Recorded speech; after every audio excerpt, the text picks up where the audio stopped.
And since you abandoned me last week, Jay, abandoned me, okay? You should never let a bout of COVID stop you from broadcasting for this lovely audience. Look, okay, the truth is I was just too hungover to do the no, I'm kidding. Yeah, no, it sucked. I came back from vacation. I was in the office at work literally 2 days and then was sick, went to a walk-in clinic, tested positive for COVID. And then legit, like everyone at work, except I think for like one person was sick and called out. So yeah, I'm gonna blame the place that I work at. I will say it sucked Which is because also where my spouse works and why she doesn't go to the office. no, that is not true. She does not come into the office for many different reasons. Mostly because they don't make her. Yeah, I mean, that's fair. But yeah, so I canceled all my New Year's plans, which really sucked. And I spent New Year's sick. I did, ironically, because I couldn't sleep at night, one historical night. And I was on YouTube in bed, just like kind of going around like the news stations, like, oh, like, and all of a sudden, breaking news, explosions, rumored, the US has invaded. And I'm like, what? So I start watching CNN live on YouTube. And I got to watch like the whole like unfolding of us just snatching a president and his wife. And I literally, so when they confirmed, well, I guess when Trump confirmed it was us and that we took the president and his wife, I literally said out loud, what the fuck? And I'm pretty sure I woke up my wife because she was like, whoa, what? Like, we just invaded Venezuela. Yeah, I was like, so that was really cool. So I guess that was like the upside is I just sat there and watched it live happen. Now, I guess that's interesting. I want to point out something interesting that I have not seen in your background before. That dope ass Supergirl poster. What? In your background. That is cool. Where did you get that? So yeah, that was it was like a Black Friday from DC, from like the DC shop. Okay. To be fair, I did think it was smaller. But I'm not complaining. So no, yeah, it looks cool. I put it there. I like it. I think it looks dope. Right. I just wanted to note that. And since you did abandon me last week and I had to do this one on my own, the Stranger Things finale, we'll do this real quick before we get into the main topics. What did you think?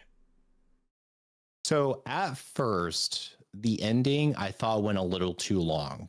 Like when they're really? like, oh, you were the opposite of everybody on the internet. Well, like after everything, like when they were wrapping everything up and they're like, oh, look, like this is them at graduation and this is them using the toilet and this is them like brushing their teeth. I was like, okay, this is like going a little too far or going a little too long until they kind of shared like the theory of like, she's actually out there. She faked her death. No one can know about it. And she's like in, I don't know, Ireland or something. And I was like, oh, okay, that's kind of cool. I did see a conspiracy theory that there is a other episode out there. Yeah, that's the conformity gate stuff. That was the thing I texted you about the other day where I was like, did you see this? And it's turned out to not be true. And and just it boggles the mind that's where that went, you know? Yeah. I thought that the way that they ended with the D&D session was perfect. And then when you see Holly and her little friends all go down there and start their new campaign, like I was like, all right, that's what I want to see. I got a little teary in like when he was describing where everybody went, you know, like Dustin goes off to college and do that and things like that. And there's something in the chat that we're gonna have to touch on later. So give me a second on that. I absolutely loved that part of the ending. I will say like I did like that. Like I was like, oh, that's sweet. It just kind of, my initial reaction was like, okay, this is like kind of going on for a while. Like this feels like a long time. Also, downside, when I got sick with COVID, my phone just died and just refused to work, which that's a bummer. In today's world of two-factor authentication, you're like locked out of everything. Like you don't exist anymore. You're like, well, okay, I can't get on social media. I can't access work. I can't do anything except for play Where the Winds Meet and the Ark Raiders game. So I'm sorry to hear that. All right. Well, I really want somebody. All right. Dog Dad in the chat is saying something about Firefly coming back. If you have the source on that, will you please put it in the chat? I just Googled and I don't see anything about Firefly returning. So if Firefly is coming back, please put that in the chat. I just Googled. I got nothing current. Okay. I posted that as a joke to go along with Conformity Gate. What have you heard? Nothing. I have heard nothing.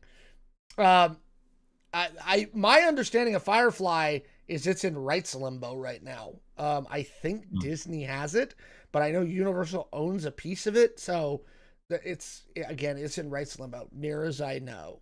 I would love to see Firefly return. Let's freaking go. Give me that. 2026, yes. Everybody was like, come on, 2026, be better than 2025. And so far, we are 7 days in, and it's not going well. We'll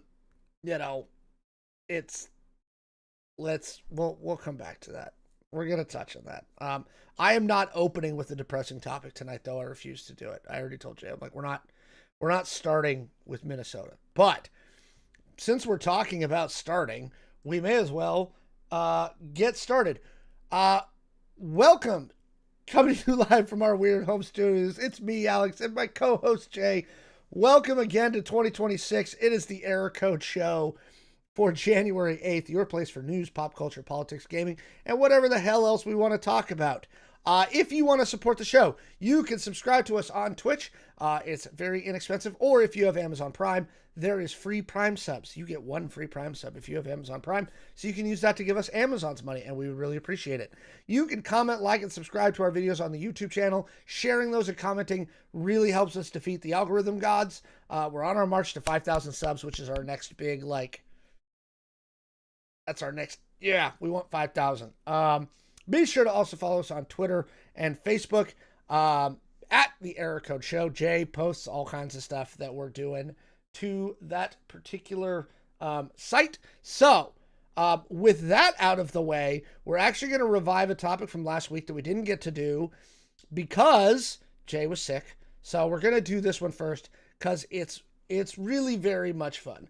So with that out of the way, let's jump into our first topic tonight. Jay, you started building a list of your most anticipated movies of 2026, and I'm really glad you started that because I was like, okay, now you had put in originally like 25, and I was like, I have not 25, but go ahead and start this down with your really most anticipated movies of 2026. I'm curious why some of these are on the list. Because I wouldn't have put them there, and these are not the movies we think are going to be the best movies of 2025, although there's a possibility. We're saying these are the ones that we personally are looking the most forward to. So, Jay, take it away. All right, number one, and I actually went in order of when they come out throughout the year. So number one, 28 years later, The Bone Temple. This is only on the list because I got really pissed off because I didn't realize the first 28 years later was actually going to be a two-parter. I didn't know that was part one. So I was sitting in the theater, and the movie kind of ended, and I was like, fuck. So that one got me. So I need to know how the freaking story ends. Thank you. Horrible marketing. Second, so The Bone Temple comes out January 16th. Second, The Bride, March 6th. So this is the Christian Bale, Frankenstein and the Bride movie. this looks really interesting to me because it is kind of like a gangster Bonnie and Clyde feel to the movie.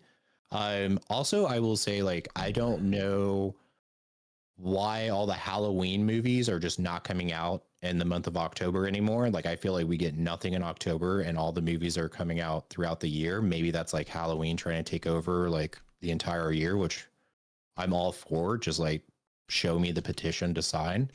So The Bride looks really interesting to me. Project Hail Mary, March 20th. We have talked about this movie. It looks sick. I'm excited. You're excited. Yeah. Super Mario Galaxy movie, April 3rd. It just looks cute. I really liked the first one. Mm-hmm. It looks cute. I mean, that's simple. Devil Wears Prada 2, May 1st. Again, another movie we've talked about. I don't think I need to explain that movie. We'll get to that. All. We're going to come back to it too. Yeah, I got to go through mine. This one, so the next one I wasn't really sure about. You know, I think this might flop. So The Mandalorian and Grogu, whoever Grogu is. No, I'm kidding. So yeah, obviously May 22nd. I'm super excited for that movie. Disclosure Day, June 12th. Another movie we have recently talked about on this channel. Supergirl, June 26th. I mean, I don't like. I have a movie poster. I don't, of course. The Odyssey, July 17th. I mean, fuck you, school system, for making me like read that way too much. I have to go see the movie. I don't really care what the reviews say. I'm going to go see it. Spider-Man, Brand New Day, July 31st. Obviously, we are a nerdy channel. We love Spider-Man. We love everything nerd. So, of course, I'm excited for that movie. Resident Evil, September 18th. I'm just a sucker for... I'm a sucker for the Resident Evil franchise. I think most of the movies are shit. I think they suck. They are your stereotypical cringy, this is a video game movie, but I will still go to the theater and watch them. Sue me. Doom Part 3, December 18th. I'm excited to see where the Dune universe goes. Like, show me what I haven't read or seen before. Show me the possibilities. Show me the little worm person or whatever. Avengers Doomsday, December 18th, obviously. And this is if these don't get delayed. Those last two, I feel like... They're saying they're coming out same day. They're calling it Doomsday. Are we going to make shirts? We may have to. We may have to. Yeah. Obviously, the list that you kind of yanked from had a full 25 movies. There's no way I can do 25. I've got like 12 that I'm like really, really, really, really excited for. Yes, I will drop that into the top of things. Thank you, chat. So I'm going to give a couple of honorable mentions first. They don't quite make my like most anticipated list because I'm interested, but I'm not like, it's different. Because anticipated is like, I'm excited. I want to see this right now. So first honorable mention is this movie called The Rip with Ben Affleck and Matt Damon. And it looks like some sort of like cop heist movie that's all violent and actiony, and it looks stupid. And I really like those kind of movies. They can be really fun. I like actually Affleck and Damon together. I generally just like, right? Anytime they do a movie as a team, I've generally been a fan of it. They have a great chemistry. So I'm interested in that. The other one that really fascinates me is Michael. That's coming out this year, the Michael Jackson biopic. And I'll tell you, both from a market study and a film perspective, I have to see this movie because A, I want to see how well it's going to do, right? Okay. And B, I want to know how they're going to handle certain things, right? I know that it's in the movie, right? That's leaked out, but I really want to know what kind of perspective they're going to take on the stuff that played Michael Jackson at the end of his life, and all that stuff that happened. But getting to the stuff that I'm actually, and I too went in order. I've got one or two that one at least that Jay did not have. So first on my list is Project Hail Mary. Yes, I've read the book. It's great. Yes, fuck, that's easy. Super Mario Galaxy, as annoyed as I am with Chris Pratt, I will still go watch that movie. Okay. The first one was really good, and Jack Black as Bowser was inspired. Um, Devil Wears Prada 2. Again, I'm listing these in chronological order, but this is probably number 2 or 3 on my list. Like, if I was going to do it in, I'm most excited. I don't care. Y'all knew this when you were watching. If you watched the show long enough, back when Barbie was coming out, I told y'all Barbie was going to be the heat, and I was right. Devil Wears Prada number 1 is a dang good movie. Okay, I don't care who you are. Stanley Tucci, Anne Hathaway, Meryl Streep. Right? I I'm I am psyched for this film. Mandalorian Grogu, I don't care. It's Star Wars. I'm gonna be excited to see Star Wars in a movie theater. I love Star Wars. Star Wars on TV is fine. Star Wars hits different in the theater. It just does. Um, Disclosure Day, the new Spielberg weird alien. I don't know what to make of this movie, right? But I want to see it. Supergirl, obviously we've talked about that a lot. We both really liked Superman. I love Millie Alcock. I think that's great casting as Supergirl. The trailer looks phenomenal. Jason Momoa as Lobo. Like, let's go. Here's the one that you don't have on your list. The live action Moana. First off, Moana is a great movie.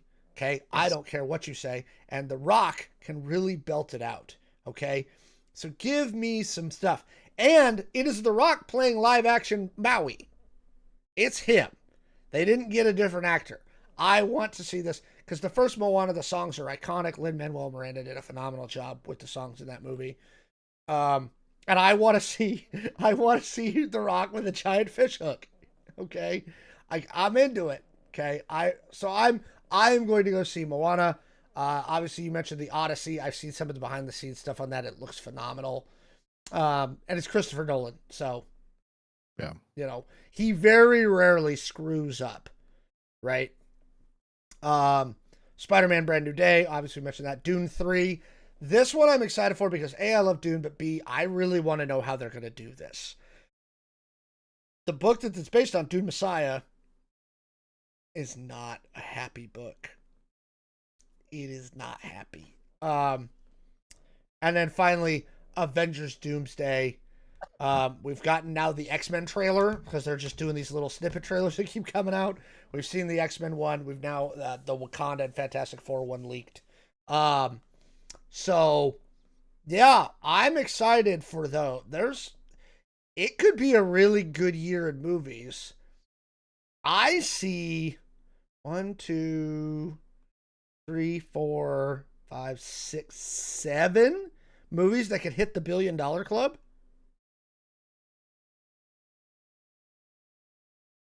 I mean, what do you think? Mandalorian and Grogu, Supergirl, Avengers Doomsday. I don't think a lot of people are going to go see Doom Part 3. Honestly, that's just my prediction. Spider-Man, obviously. Super Mario Galaxy. The Super Mario movie made over $1 billion. There you go. The Odyssey is going to be an interesting wild card to me because that can pull in a lot of different kind of demographics here. He made over $900 million. Didn't quite crack $1 billion. Making a biopic about the guy who made the atomic bomb. And that movie was mostly talking. Yeah. So very true. If he does the Odyssey right with that kind of fantasy element to it, that's really his interpretation of the fantasy elements is really what I want to see.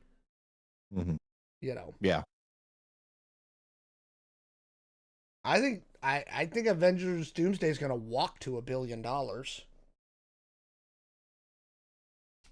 Yep. Yeah. I mean, the marketing is pretty intense.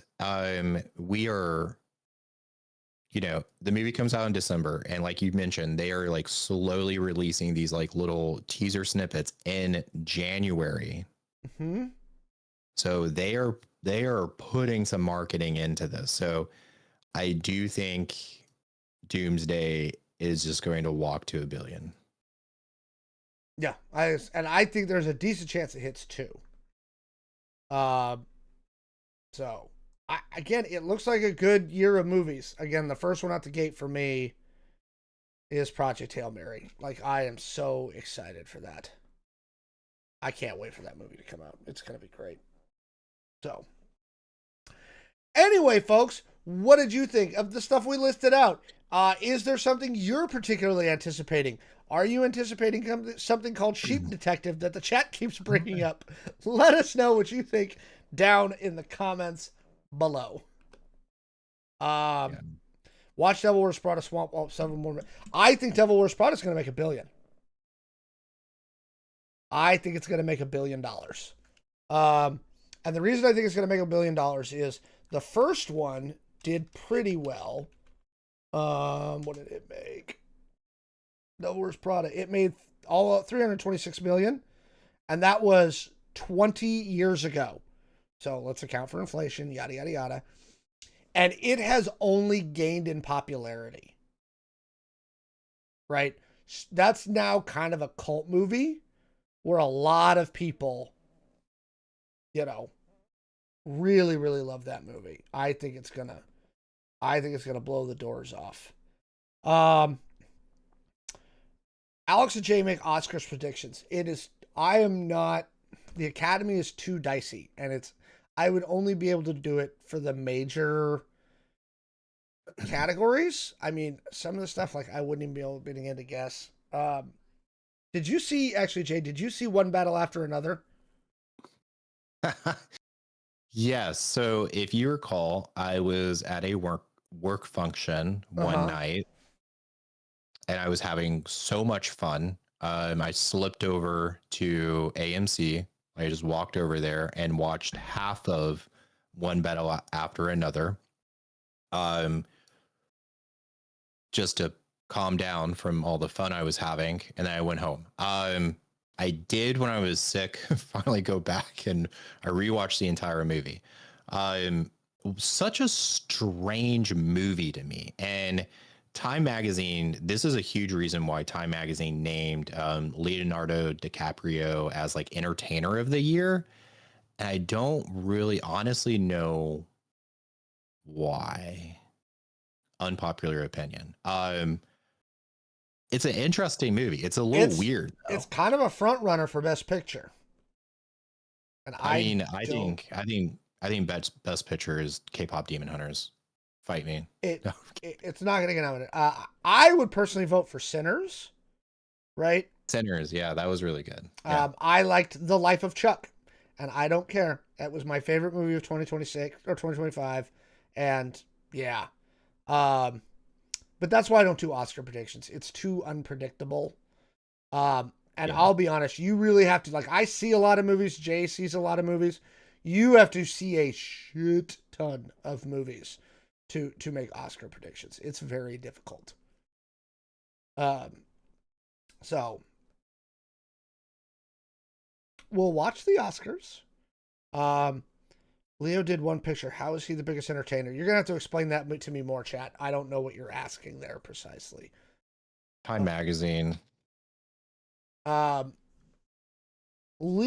DiCaprio is one of the last movie stars, in my opinion. He's Entertainer of the Year. The article talks about a lot of like his history starting at like 15 and him, I don't know. But like I didn't hear his name a whole lot this year outside of One Battle After Another. Yeah, so I thought this was weird. I mean, at the end of the day, he's one of the last what I consider true movie stars. You know, maybe that's it. And again, I mean, when you come out to 2025, I can't think of any entertainers that had kind of a big year. I mean, I don't even know who I would replace him with. There was nothing culturally that I was like, yes, this is the cultural zeitgeist for entertainment this year. Whoa. Besides K-pop Demon Hunters. Okay, yeah, besides K-pop Demon Hunters, which could just like win everything. Whoa. You mean to tell me the the rave Hope DJ All right, shouldn't get. look, I don't think time's going to go there. But what I will say is on K-pop Demon Hunters, it will be nominated for an Academy Award. It will be nominated for at least one song, if not two. I would nominate it for two for Best Original Song. I'm pretty sure it's going to get at least one. I think Golden is going to get a nom for Oscar for Best Original Song. There is an outside chance, and I have to look at the eligibility stuff, but I think it is. I think there's an outside chance that K-pop Demon Hunters is nominated for Best Animated Feature. That is possible. I was going through the award nominee and also like what they've already won earlier today. And one, there's a shit ton of movie awards out there, dear God. Yep. But they have been nominated for Best Picture by like 8 different award groups. Look, it was a cultural phenomenon. I'm sure one of the reasons that it's not on the cover of Time is I think that would annoy the folks over at Time magazine. The fact that that's one of the, big cultural fights there, So, all right, Jay, should we talk about the stupid things that have been happening with the stupid? Do you want me to do the intro or are you good to do the intro? Like, I don't know where you want to go with this one. Yeah. So like I mentioned in chat earlier, I'm like one more president being snatched away from just moving to Scotland or Ireland. I'm going back to where my ancestors originated from, evidently. But so in this great time that we live in, I'm sure by now everyone has heard about the 37-year-old woman that was shot and killed by ICE agents. I am sure by now everyone is aware that there was a medical professional there on the scene and was denied access to the victim, which I am not a lawyer, but I feel like that is, or at least should be, illegal. And I watched a lot of videos from every different angle of that situation. It's been covered a lot. It is fucked up. But something that you might not know about is today in Portland, U.S. federal employees, more specifically U.S. Customs and Border Protection agents, shot and killed a married couple in Portland around 2 p.m. today. I do not have a lot of information on what happened. I'm seeing reports that there was like protesting against ICE in the wake of the shooting that took the 37-year-old's life. Do not know what happened. I have not seen any videos, but yes, there was another shooting today that happened in Portland. And evidently there's a married couple that was killed. Not killed. It appears that they're still alive. Okay. So let me give you what we are getting that's not. What do we have? They were shot just after 2 p.m. They were also in a vehicle, just like the woman who was shot in Minneapolis. Apparently, after they were shot, the wounded man drove more than 2 miles to an apartment complex. According to the Portland Police Department, officers responded, found a male and female with apparent gunshot wounds. Officers applied tourniquets and summoned emergency medical personnel. Apparently, police could do that, but not ICE. The patients were transported to the hospital. Conditions are currently unknown, but they are not dead. So take that for what it's worth. They appear to have not killed them. Trying to see if there's any other information that I can find for the chat.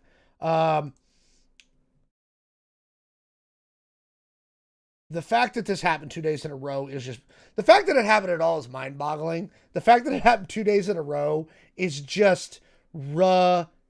ridiculous, right? And the problem we have too is threefold, and I kind of want to go down this part of this story. So we all saw the video of the woman in Minneapolis. What boggles my mind is we really have entered two different realities. You would think a video shot from multiple angles, we could all agree on what the video shows.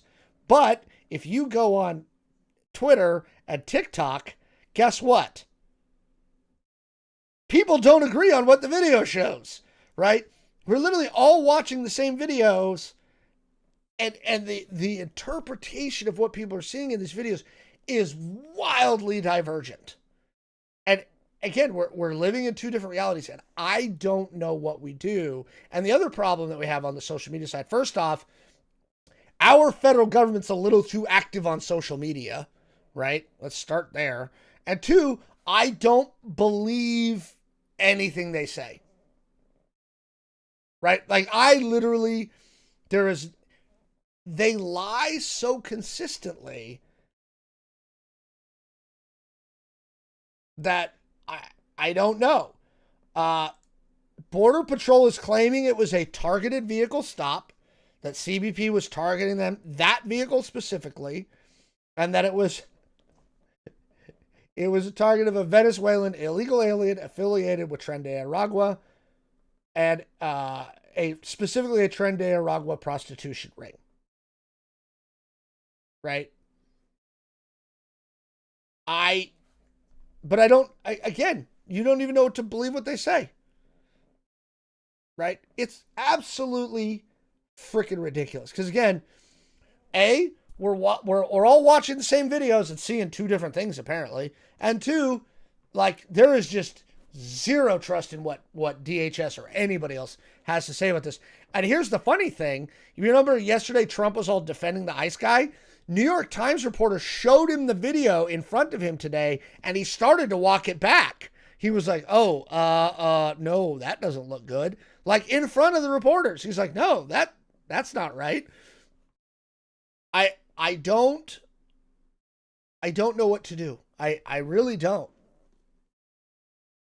Like, again, especially where we can watch the same video, see the same thing, and interpret it two wildly different ways. Like, what do you do?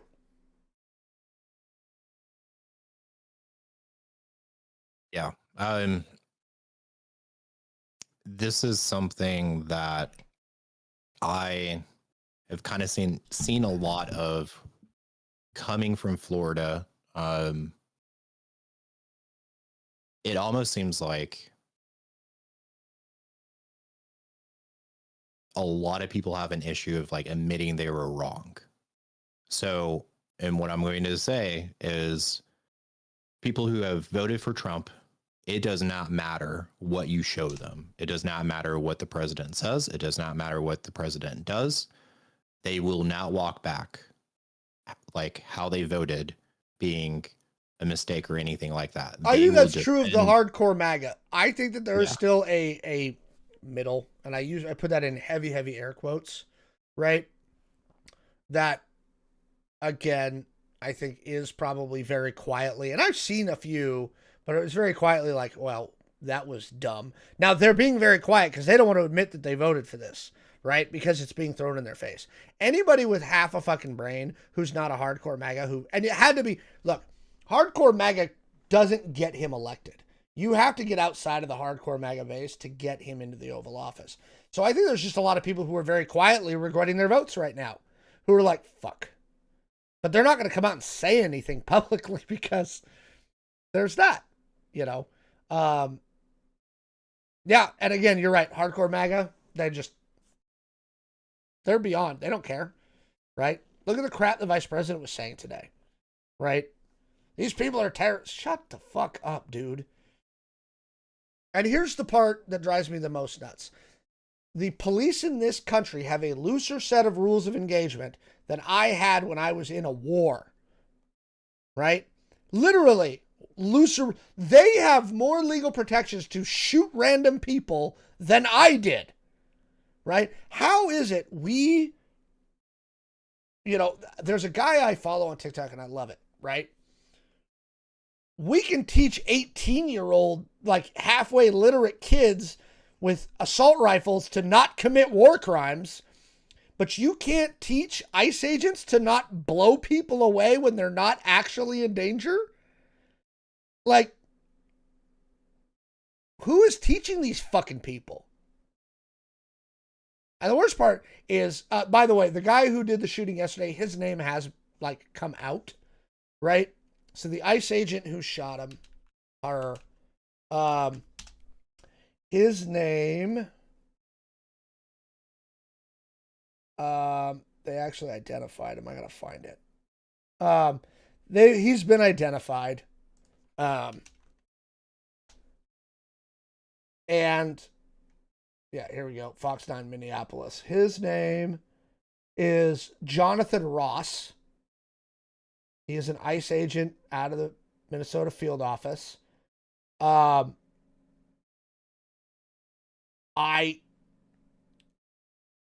don't even know what to say. You know, this guy's gonna get away from it. Get away with it. You know, and I don't know what we do. Any other thoughts, Jay? 2026. Woo.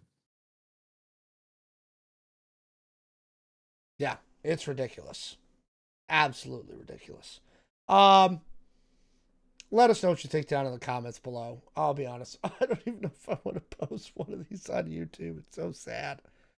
Yeah.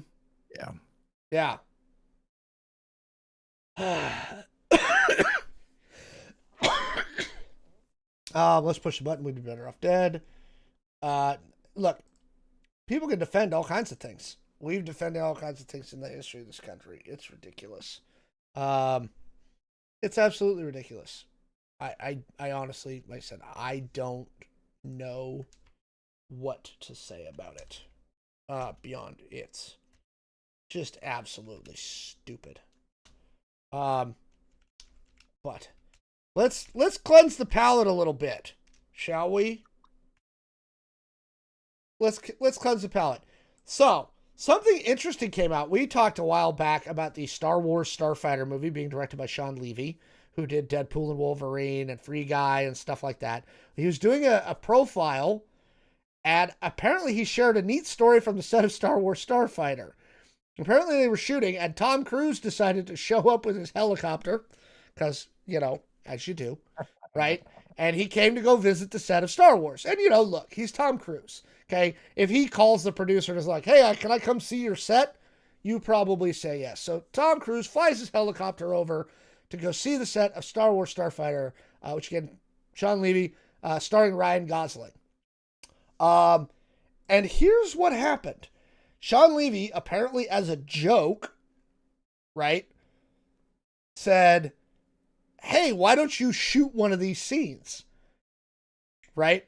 And so Tom Cruise took a camera, right, and filmed a scene for Star Wars Starfighter. Quote, last week Steven Spielberg was here, and now Tom Cruise is wielding a camera, ruining his very nice shoes.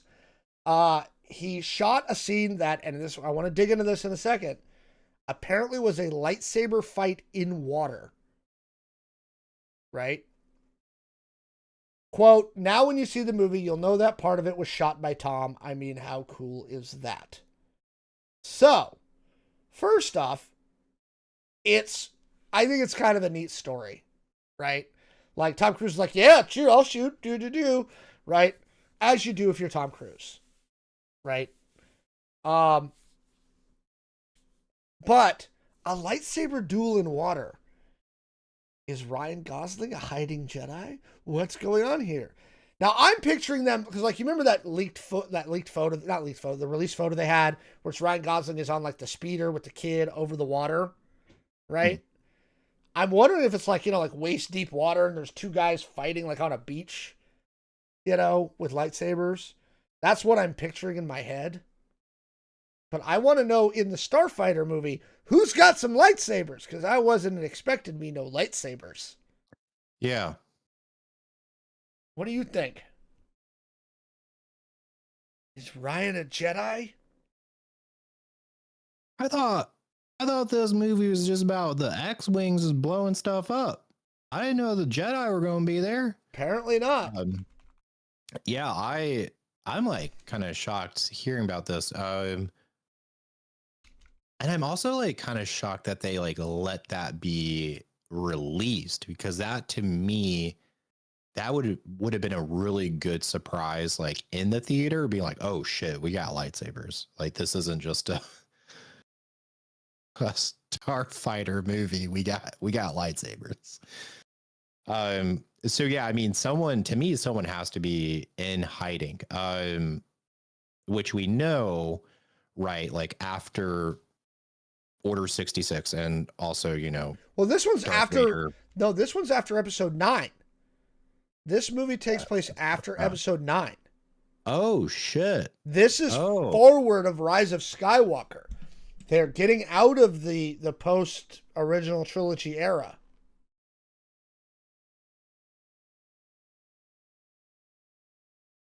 While you're contemplating that, we'll do some from the chat. They should put Tom in an X-Wing for a quick cameo. Wouldn't shock me if they did something with him, because he did do the shoot. If you recall in episode 7, Daniel Craig, James Bond, was in one of those dang stormtrooper costumes when Rey's escaping from Scar Killer Base. So Daniel Craig asked for a favor. He's like, I want to be a stormtrooper. And they're like, yeah, sure. Put on the costume. Go be a stormtrooper. And he gets like one line. So, no, we're actually past the New Republic era. So the thing is we don't actually know what the state of the galaxy is post episode 9. The New Republic was basically destroyed by the First Order, right? Starkiller Base pretty much took care of that, and then episode 8 took care of the rest. So we don't know what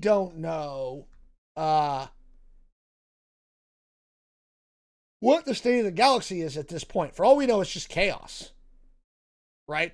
Which almost, I think, would be better. If there wasn't one big galactic government, I want there to not be a big galactic government. I want there to be like 7. I want there to be like 7 or 8 different like sets of systems vying for power. Because that'll give you some good Star Wars. Star Wars? That's how we get the Star Wars. You need people to start. And if we can do that where it's not just Empire versus blank, but it's actually like different groups and different factions, I think that's a more interesting story. Don't you? I do agree. You can definitely universe build a lot with that. And like, I mean, keep in mind, there's always going to be like force sensitive people in this universe, right? Like just because like the Jedi Order fell doesn't mean that like people aren't being born with Jedi powers. What's interesting to me is like Luke Skywalker did have a school where he was training people. You know, Kylo Ren was a part of that. So I don't know how many classes of this school he had. I don't know what happened to the other students, right? Grogu's out there. Seriously, where the heck is Grogu? Yeah. It would be really interesting to have kind of like maybe like a different group, kind of like a secret organization that's like, okay, because like keep in mind, like the Jedi is kind of like a religion if you really think about it. So like you would have these group of religious fanatics that would remove themselves from society, go back to the old ways, try to learn the Force, try to train, try to hone their skills. So yeah, I could totally see where you could have like this religious, you know, fanatic group over here that believes one thing, that's reading the scripture one way, and then you have another group over here that not necessarily the Sith or whatever, but like they're reading it a different way. They don't get along. And they also love fighting in the water shirtless. I don't know. You know what? Look, everybody needs a good thirst trap, okay? Look back at the original Top Gun. Okay, the volleyball scene. Okay, that's actually what I was thinking playing about. with the boys. Okay, look, look, and if it's Ryan Gosling, I mean, come on, it is Ryan Gosling. He could do it. Okay, according to the movies, all the other students were murdered by Kylo Ren. Yes, all the students at Luke's academy, but as we've seen, like, let's put a random number on it, right? Order 66 happens, right? We know this, right? And this actually fits with kind of what they did with the old EU, right? Order 66 happened. Vader starts killing Jedi, right? But we know some of them get away, right? Oh, yeah. Ahsoka, Kanan, Cal Kestis, etc., etc., etc. So let's pretend of the 10,000 Jedi Knights that are existing at the end of the Clone Wars, right? Let's say 75 get away, right? 75. Just random number. Okay? First off, there's a bunch of them that may have been like, fuck this, I'm going to an outer rim planet and I'm chilling. And the Empire came along, I don't care. I don't care. Oh, and totally. The First Order came, I don't care. I don't care, right? I can totally, and also the old EU and the new EU talks about this, like Maz Kanata in episode 7, right? She's like, I know the Force, but I'm no Jedi, right? She very much intimating that Maz Kanata is Force sensitive. She just doesn't practice the Jedi arts, right? So that's an interesting thing. How old would Cal Kestis be by post episode 9? Ballpark, he's about, God, he would be, because he's about 12 when Luke is born, so he'd be about 12 years older than Luke. 12, 13 years older than Luke. So in his 70s, 65, 70 would be post episode 9. So there is definitely, like, the movies say that everybody died at Luke's Praxium, but would I be shocked to find like a basement church of Jedi on some random planet? Nope. Would I be shocked to find a basement church of Sith on some random? And not even to be Sith. There are other dark Jedi out there. There are Jedi who just fall to the dark side. I don't even think Kylo was a Sith per se, right? He was just a Jedi who fell to the dark, right? So, See, again, this is what I want from Star Wars. I don't want there to be one big I don't want there to be a New Republic or Republican Empire. I don't want it. No, in fact, I want that opening crawl to be like, ever since the fall of the First Order, it's been chaos. For the last 5 years, because this movie's supposed to be 5 years after episode 9 is when it's supposed to take place. That's what I think they said, right? So in the 5 years since the First Order, right, the galaxy's just been everybody jockeying for position, right? And I think that would be more interesting. And like Starfighter, and the best weapon to use to fight these wars is Starfighters, right? Okay. Oh my gosh. Yeah, I could totally see, because if you remember, Phantom Menace like actually started off with a trade dispute. I could totally see the opening credits like, oh, like this group jumped onto this planet and took the president of this planet off so that they could just sell crude oil for themselves, and he didn't like his dancing. I could totally see that. Oh, bring back to current events. YouTube chat. Mormon missionary style cis traveling in pairs on distant worlds. Yep, totally. Right? Give me that shit. Yeah, dude, that kind of excites me. That idea. I really, now I'm really hoping that's what they do. I do want to do, from what I understand, by the way, to who asked it in the chat, I don't think Rey is in this film. I think they're staying away from that. I'm going to have a problem with basic chat if they don't come up with a reason why. I mean, there's lots of reasons. Palpatine and Vader didn't sense Yoda for a long time. Palpatine and Vader didn't sense Ahsoka for a long time, right? And even in the old canon, the pre-Disney canon, there was, Luke estimated that there was between 100 and 150 Jedi that Vader never found, right? And in fact, when he was going, in the old canon, when he was going to try and rebuild his academy, he was looking for the children of Jedi that escaped, right? The Purge, right? That was where he started. Palpatine and Vader weren't all powerful, right? Vader didn't sense Obi-Wan for freaking years. Again, even in the old canon, it's not till Obi-Wan shows up at the Death Star that he's like, wait, what? Right? He doesn't know where Obi-Wan is. You're talking about, I'm not talking about a school. I'm talking about 4 dudes in a basement. And there's also, again, in the old canon and the new, there's ways to shield yourself off from the Force, right? Yeah, I think there's lots of reasons why they wouldn't necessarily sense them, right? And again, I think you also got to kind of be looking, right? Like, I'm looking in this general direction for a specific Force presence, not, oh, hey, look, a Force presence over there, like 7 light years that way. Yeah, I think that's pretty easy to explain. Somebody else saying, having the dark side but no Siths would be a nice change, not gonna lie. I agree. And that's what I think they're doing in Ahsoka. So, like, you remember the guy in Ahsoka who they're replacing because he died?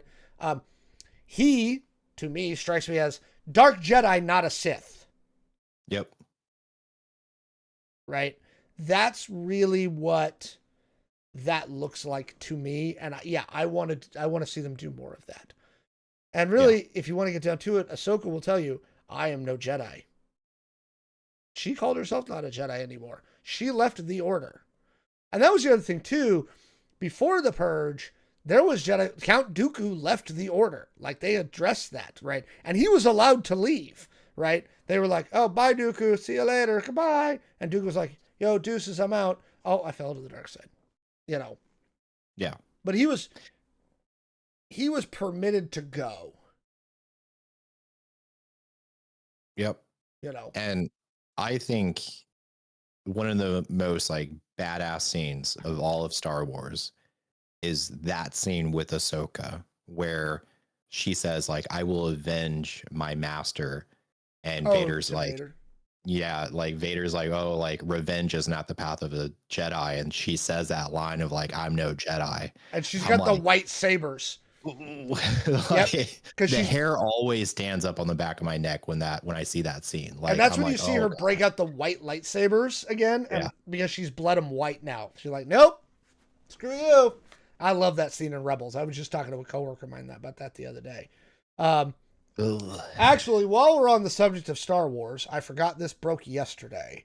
Maybe the day before.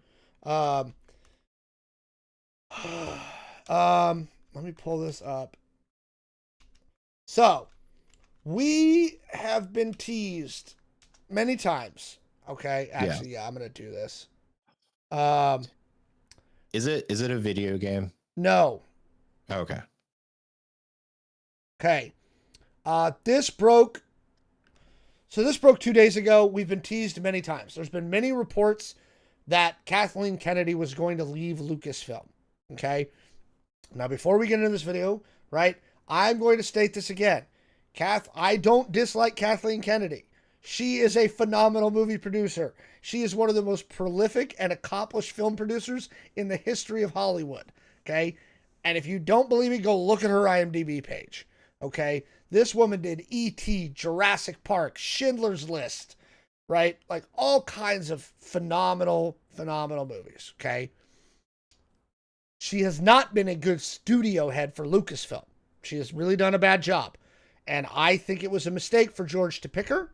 And I think it was a mistake for Bob Iger to keep her this long. That being said, we've got lots of reports that turned out to be that Kathleen was going to be out at Lucasfilm. Okay. Apparently there's now a new report that she is finally leaving Lucasfilm. Now the difference between this report and some of the other reports is this time we know who's taking over, supposedly. They actually are talking about her successors. All the previous reports, we didn't know who was coming in, right, to take over for Kathleen Kennedy. According to Screen Rant and Puck News, they're going to pull a DC.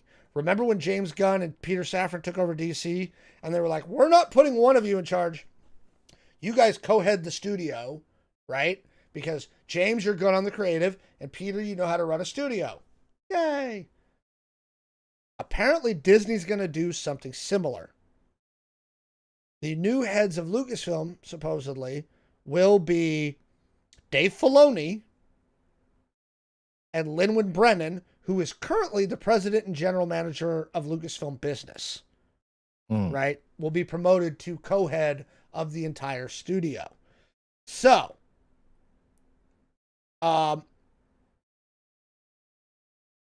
yeah. What's your first thoughts on this? And then I'm gonna chat with some people. I'm gonna chat with some people in the chat about this who are making some comments. But go ahead. What are your first thoughts? No, I like it. I think this is a solid plan. I have nothing negative to say. Yeah. Okay. Yeah. That's it. Roll the credits. Okay. So, first off, I'm going to address some of the Kathleen Kennedy hate. Okay? She has not done everything but wreck Star Wars. Okay? Let's start with the movies. Since she has been the head of Lucasfilm, they have made almost $6 billion in box office. $6 billion. Billion with a B. Episode 9, for as crappy as it was, still made $1 billion. Okay? And at the end of the day, what do you think Disney gives a crap about? Okay? Did you make money? Okay? She's only really had one movie flop, and that was Solo, and I don't think that was necessarily her fault. Okay? So let's put that there. Also, for the crap we're going to give her about episodes 8 and 9, we got to give her flowers for The Mandalorian, for Andor, for the stuff that's been good that has come out during her tenure. Okay? Yes, I agree. I have been more frustrated with Kathleen because we haven't had a Star Wars movie in 6 years, and it irritates the crap out of me. And it's irritated me that they've announced so many movies that have just fallen apart, right? James Mangold's Old Republic movies, the X-Wing, the Rogue Squadron movie done by Patty Jenkins, all these movies they've announced and just never went anywhere, okay? Again, I am not lobbying to keep her as the head of the studio, right? But I'm also not going to be like, everything that Disney has ever made is crap, because it's not. Mandalorian has been good. Episode 7 was good. Episode 8 was fine. Episode 9 was a dumpster fire. Rogue One was amazing. I love Rogue One. Okay? And again, now, has she bungled some stuff? Yes, absolutely. But if we're going to be fair, right, we can't say it's barely done well. She's made $6 billion at the box office for Disney.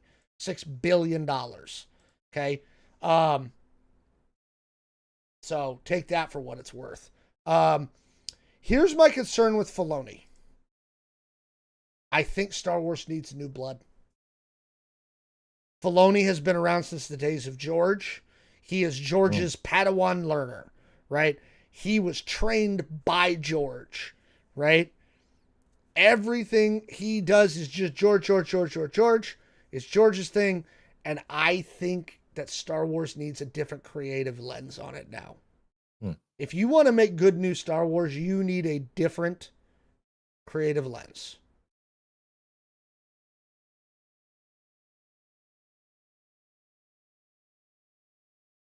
You know what I mean? Also, Filoni has an unhealthy obsession with Ahsoka as a character. She doesn't need to be in everything, Dave. Come on. Okay? Like when she popped up in Rebels, I was good. Mandalorian, okay. Now she's in Book of Boba Fett. Now she's got her own, like, Dave, I swear to God, we need you to put Ahsoka aside for a little bit. Get a new character. Like someone else for me, please. Okay, I heard you out. So, new Star Wars film is going to have the daughter of Ahsoka. And we're going to name her Bo-Soka, you know, because that's the next letter of the alphabet B. Yeah. gonna look just like Ahsoka, though. Yeah. I'm responding to somebody else in chat. Star Wars made $6 billion, not Kennedy. That's not true, or Solo, a Star Wars story would have made money. Like, straight up.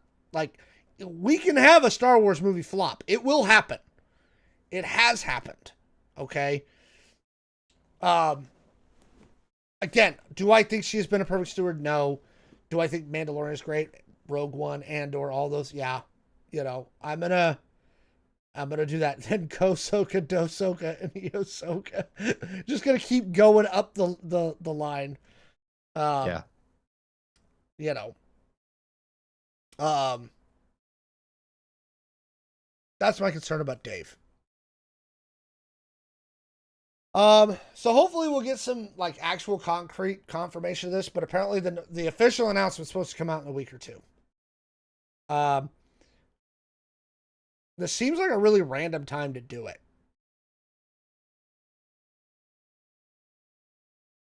Like, if they would have had her step down after Indy 5, that would have made sense because that was kind of a dumpster fire, right? Like, okay, it's time for you to go, Kathleen.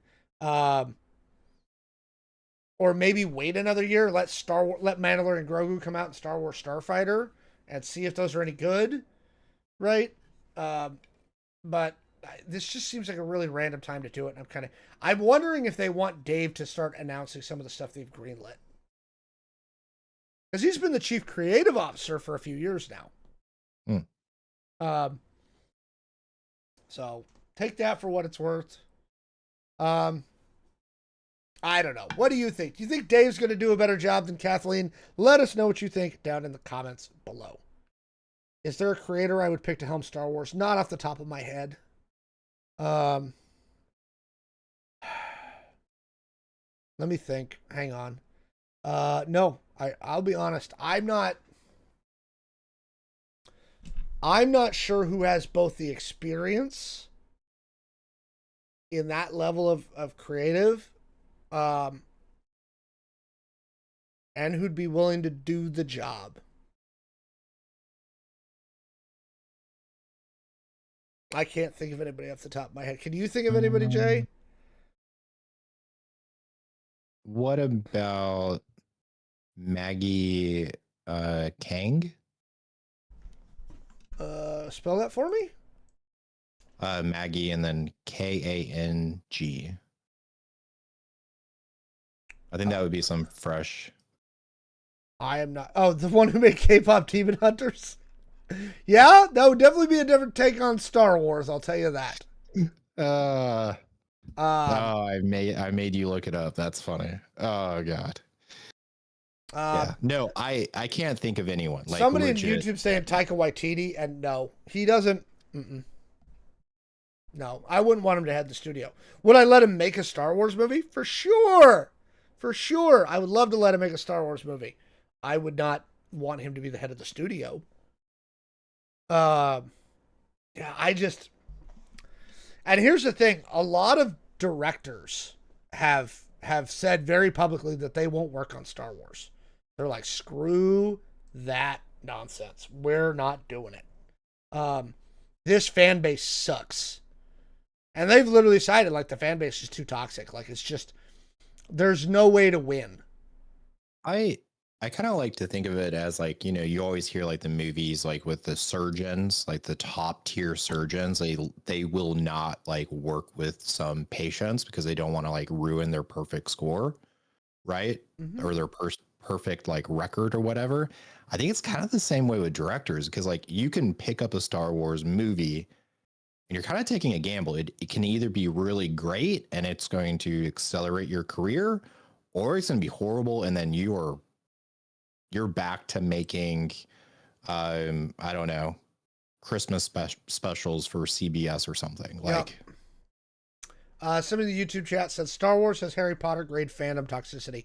Harry Potter's fandom is not that bad. Not as bad as Star Wars. Star Wars is, I would argue that Star Wars is the most toxic fandom. Speaking of which, if you didn't catch it last week, I did a whole video on the problems with fandom. Go back and watch it. Okay. I did a whole video. Those of you who were watching the show last week saw it, right? Because it was, again, an excerpt from the stream. But I did a whole video on toxic fandoms and what the fuck is wrong with y'all. Okay? I would ask for Jay for their commentary, but they didn't watch my video, which makes me sad. Jay, you should watch that video. It's like, I don't even know how long it is. It's like 10 minutes. But yeah, I did that. I did that for a thing. Star Trek fans aren't toxic. Star Trek fans are whiny. And they have too high expectations. They really do. And actually, Jay, I'd be curious on your opinion for this. So, one of the things that I've seen speculated, one of the reasons that, because I've heard a lot of people go, why hasn't Hollywood done more fantasy movies? Right? And one of the best answers I've seen is, the problem is Lord of the Rings. Right? Because no matter what you do, you will be compared to Lord of the Rings, which was nearly a perfect fantasy trilogy. Right? And so now nobody wants to touch it because you can't do better. Right? There's no way to improve on the formula. Right? And you're always going to be compared to it, and you're always going to come up short. I feel almost the same way about Star Trek, where I think Star Trek hit a peak for its creativity in the Next Generation DS9 Voyager era, and repeating that level of success, I think, is nearly impossible. Your thoughts, Jay?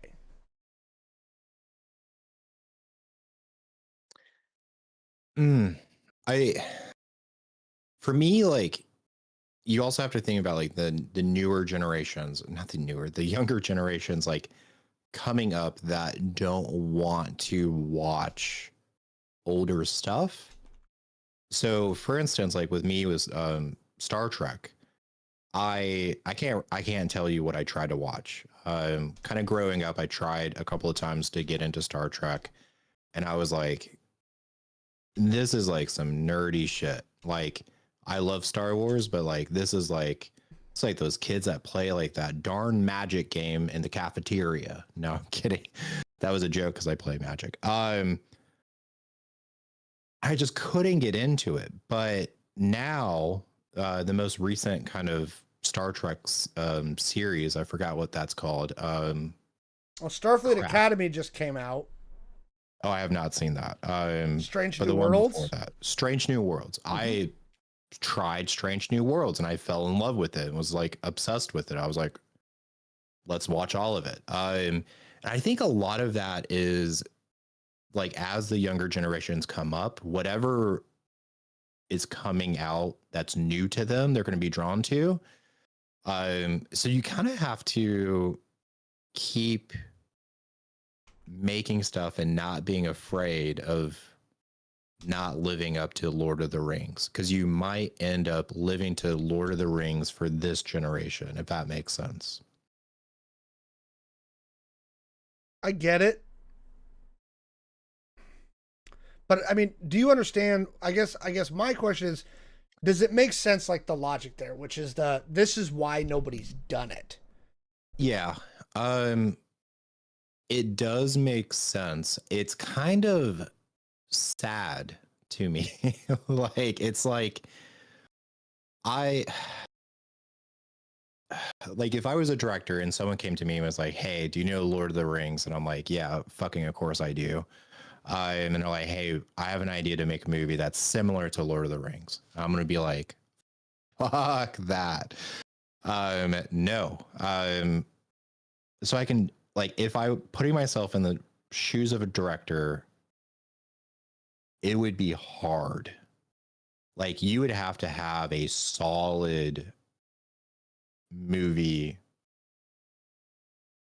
script, whatever, something to show me a solid plot before I would try to go make like a competitor to Lord of the Rings, because it's just not. They also just don't. You don't make movies that way anymore. Like, the people just kept filming for all three movies. Like, they were like, we don't care. You're locked in. You can't lock in an actor now for a fucking trilogy and be like, you're not doing anything else. You can, but nobody remembers when they decided, it was New Line, I believe, who made that, right? I want to say it was New Line Cinema. Yeah. New Line Cinema greenlit all 3 movies at once, and the only reason they were able to fill back to back was because New Line said, we have so much confidence in this that we're willing to risk all of this money. And if they had failed, that would have been the end of the studio. That would have been it. They're done. Right? Yeah. Which is actually what I'm going to get to. Somebody in the chat who said, corporate Hollywood is run by cowards. And I can't believe you're going to make me do this. Oh, here we go. But I'm going to defend corporate Hollywood a little bit. Yeah. Because you have to pay people, right? Okay. And like every camera operator, electrician, you know, when you watch those credits and you see best boy grip, right? Like that's a union job. Like that's a dude who's getting paid. It takes hundreds and thousands of people to make movies. Movies are expensive. To make a Lord of the Rings now would cost you probably $400 million to do all 3 movies, minimum, right? That is a big load of cash to be risking on an unknown IP, right? On something that you don't know if it's going to work, right? While you were mentioning the Lord of the Rings thing, while you're thinking about it, I was like, who's done anything like Star Wars since Star Wars? Right? Has there been anything like it? Yeah. Also, who has done Twilight like since Twilight? No, I'm kidding. Cringe. No, yeah. Right. And I know the people who are the best boy grips are paid before the release date. My point is the executive who greenlights the movie that loses a studio $500 million, they don't ever work again. Like Jay mentioned before, they go from working a place like Universal or Warner Brothers, and now they'll be lucky to be producing Hallmark movies. Yeah. Like you're not working again. You're done. Okay. Harry Potter, Lord of the Rings, Matrix, Avatar. Avatar is probably the closest to Star Wars since Star Wars. Harry Potter is an adaptation of an existing IP, so is Lord of the Rings. Matrix was not as successful as everybody wants to think it was. From a studio standpoint, I gotta look it up. Matrix Revolutions only made $427 million. It was not a very successful franchise by modern standards by any stretch. Matrix 2 made $748, and the first Matrix movie made $460 million. Yeah. A lot of those people don't have golden parachutes. They have silver ones, but yeah. Again, if your livelihood is at stake, I understand being afraid. I really do. If you haven't, so I haven't watched this documentary, but I've seen like the trailer and I've heard a lot about this. The story behind the first John Wick is actually really interesting to me because those guys were going day to day paying their bills. And I believe one of them even took out like a second mortgage on his house to try to like finish the movie. And if I recall correctly in the trailer, there's like, they even show like a couple of times where like, I'm done. Like I've ruined my life and we're not going to be able to make a fucking movie. Like to looking at it from like a business point of view, like those guys definitely did not have a parachute, a golden parachute. Like they were trying to scrape together breadcrumbs to keep Keanu Reeves on set doing, and also having to have him do his own like stunts and shit because they couldn't afford all the fucking stunt people and stuff. But like, from a business point of view, going all in and burning your boats, it's not, I will say they teach you not to do that in MBA school. You know, it's all about risk, like risk assessment, and trying to mitigate risk. You don't take out a second mortgage on your house. But there is an art to going all in and putting everything on a line to make a movie that you're super passionate about. And I think that's why John Wick was so successful, the first one. But yeah, it's just something that like you don't typically do in the business world. And again, John Wick's budget was 20 to 30 million. And again, that's kind of the A24 style, right? Like, we're going to make it for what we get in the couch cushions. I'm talking about like major Hollywood. Again, another Lord of the Rings, another Star Wars. Again, Avatar is probably the closest, but I don't think Avatar has the cultural cachet that Star Wars has by any stretch of the imagination, right? They are extremely successful financially for the studio, right? They've made a crap ton of money. Avatar 3's crossed $1 billion. I don't think it's going to get to 1.5, but I could be wrong. But I don't think it's going to hit 1.5, which means it will make money, but not as much as they would have liked, right? But what was Avatar 3's budget was crazy. How much did they spend on Avatar 3? $400 million or so. $400 million. That's what Avatar 3 cost. So again, are you going to greenlight something, you know, and risk $400 million and be wrong, right? That's tough, man. That's tough. Never bet against James Cameron, though. Because of the top grossing films of all time, I think he's 3 of the top 5. Oh, shit. Top lifetime grosses. Yeah. 1, 2, 3. Yeah. He's 3 of the top 5. Avatar, which is number 1. Avatar 2, which is number 3. And Titanic, which is number 4.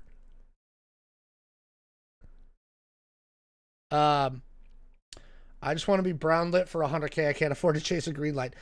Again, there are people that do it. There are people that do it. It happens. It's rare, but it happens. Yeah, top 5 grossing movies of all time: Avatar, Avengers Endgame, Avatar, Titanic, and Star Wars Episode 7, which was made by Kathleen Kennedy, which made $2 billion. Right? Because there's only 7 movies that have ever made $2 billion.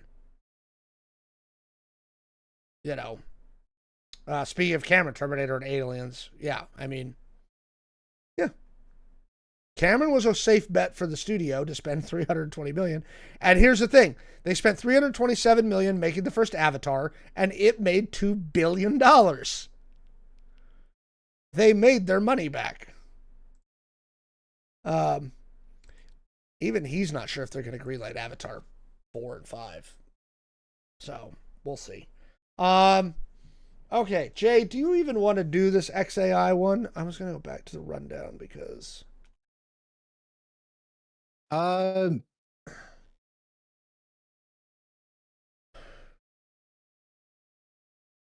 we don't have to record it. We can talk about it. We can talk about it for a second. Go ahead. Yeah. So, X, you know, the very famous porn website X. I mean, Twitter, social media, whatever. So they are getting into some trouble.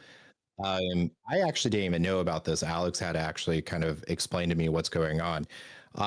So on X, you have Grok. It's Grok. Don't get me started about him stealing that term and how mad I am about it. So this is like the AI thing on X's platform. So evidently, and I treat like X like kind of like a picture book. I'm just like, woo! I don't really read anything. I don't look at the comments. But in the comments, evidently, people have been really kind of going off the rails of Just like every time when someone posts like a picture of themselves, they're like, hey, Grok, put this female in a string bikini. Hey, Grok, put them in this. I'm making it very sexual, even if the photo itself, the original photo, is not sexual. So, you know, just basic nerds being a little too weird, right? A little too nerdy. I don't even put this on nerds. I don't think we should just put this on nerds. Let's just tell it what it is. It is gross dudes being gross. There we go. Gross dudes being gross dudes. It would never occur to me to do this. Like, what kind of incel fucking gooner fucking behavior is this? Like, in my grossest, right? And I've done some pretty fucking shitty things as a man.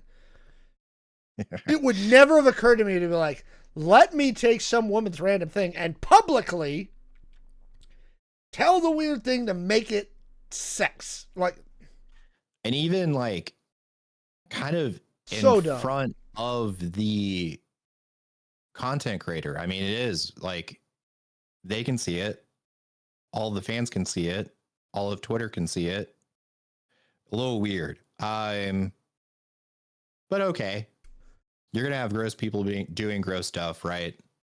What's like, I don't want to say what's the worst that can happen, but we did find it. This is the worst. This is the worst.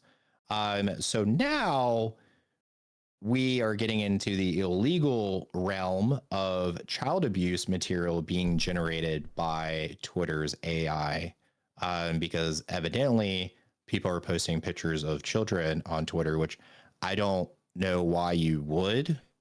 I don't even know why you're on Twitter. It's a chain of this stuff. No, it's a chain of dude A puts up a picture of a kid that they find on Google or wherever. And then Grok's like, somebody's like, Grok, put them in this pose wearing lingerie. So yeah, the IWF, the Internet Watch Foundation, says its analysts have discovered criminal imagery of girls between age 11 and 13, which appears to have been created using the AI tool Grok. It's owned by XAI. Sexualized and topless imagery of girls on a dark web forum, which they claim to use Grok to create the imagery. Wouldn't shock me. In this, so a friend of mine at work showed me a picture. He has a friend who is a Seattle detective that specifically works with sexual crimes. Mm-hmm. So his friend showed him. He came to work, showed me. Showed me like a snapshot of the US, and every red dot was an IP address trying to look up inappropriate pictures of children. And pretty much the entire United States was like almost filled out completely red, which there is something going on. There is something very wrong and fucked up here. And I don't really know how the fuck we got here. But Twitter, AI. And how much do we want to bet that Elon will face no consequences? Which this is complete bullshit. Because if you are running a social media platform, you have an obligation and you have a responsibility to make sure your platform is not promoting illegal activity. Like as soon as like the very first person did this, they should have fucking pulled Grok. They should have just fucking pulled the plug on it and said, oh shit, we didn't know you were gonna go there. Yeah, you found like a weird loophole, a fucking weird backdoor. Nope. Pulled it. We're going to fix Grok before we release it and make sure this never happens again. And to my knowledge, that has not happened. And he should be held accountable. But we live in a really weird fucking world where anything fucking goes, it kind of seems like. So richest guy in the world gets away with everything. Water is wet. News at 11. Yep. So, all right. Well, we've been rolling for about an hour, 25 minutes. Let's cleanse the palate, though. This will be one from the chat. I'm actually going to record this one. Let's see how it goes out. Jay, somebody in the chat put this in earlier, and I thought we might do this as a longer topic later, right? And I'm going to alter the topic slightly. So the chat question was, what video game deserves, big bold letters, a cinematic adaptation, and what style of film should it be? Now, I'm going to put a caveat on this. I think that we each get to pick one right now.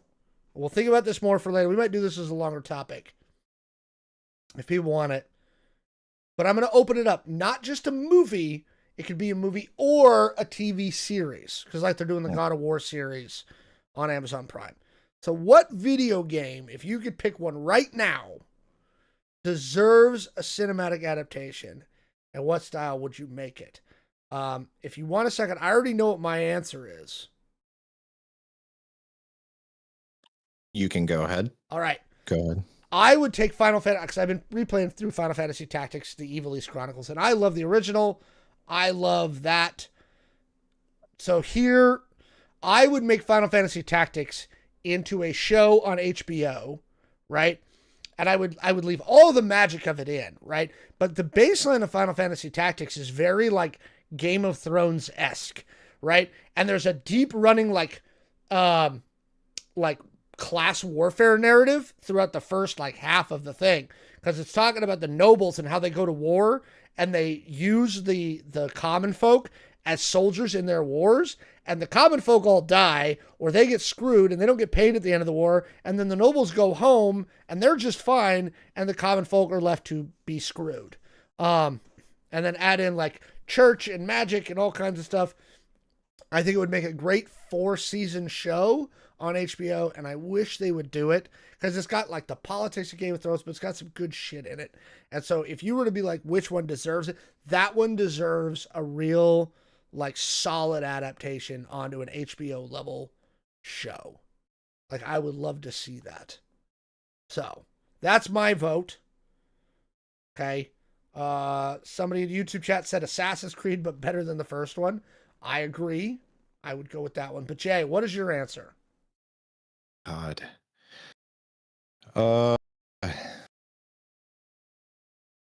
So, as I mentioned, I've been playing Arc Raiders and also Where the Winds Meet. Both great games. Where the Winds Meet should not be a free game. That's free out there. Go play it.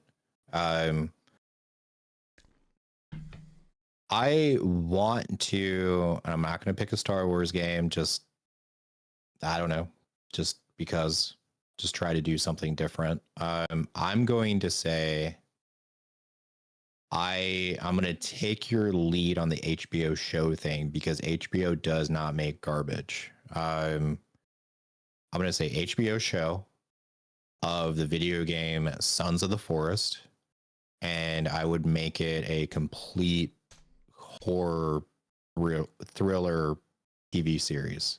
And there's 2 games out, so you can make like, I don't know, 2 or 3 seasons of that. So I love the idea. Did you play Sons of the Forest? I have not.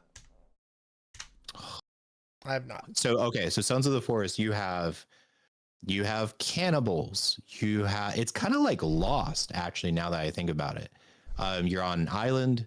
There's some weird shit happening. You have cannibals, but then you have this underground facility that's very high tech and modern. Everything else is like wilderness and kind of like primitive, native. And the island's being used as some sort of like experimentation, whatever.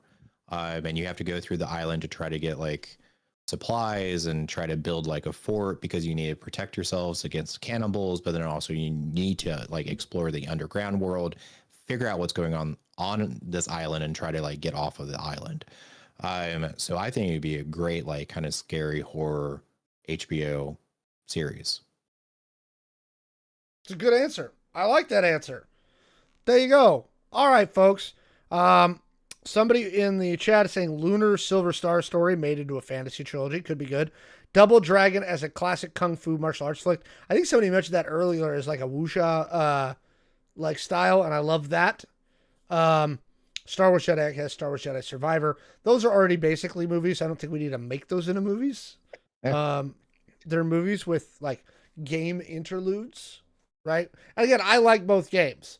Outcast was better. Jedi Survivor was not as good, but I like both games. Yeah. But Double Dragon, Remedy doing Double Dragon would be fun. We are getting a Street Fighter movie at some point in the next year, and Mortal Kombat 2 comes out soon, so take that for what it's worth. But anyway, let us know what you think down in the comments below. What video game do you think absolutely deserves a cinematic adaptation? All right. They did Double Dragon. It was awesome. It was cheesy as fuck. It was really bad. All right, though. That is our show for tonight. Jay, OctoKitty, say goodbye to the lovely people. Bye. We love you very much. We'll be back next week at Thursday, 8 o'clock Pacific time. So everybody, let's hope this year gets better. And we love you. Good night.